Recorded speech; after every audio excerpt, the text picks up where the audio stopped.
What were some of those things that your mother's death opened your eyes to?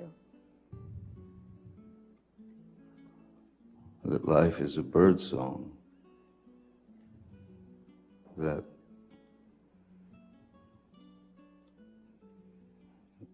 what feels like 100 years is in fact a second, millisecond. Nobody can count those things, you know. So I had made peace with Betty Sue because I understood where she came from, and I understood how difficult her childhood was, and I understood that she had not had the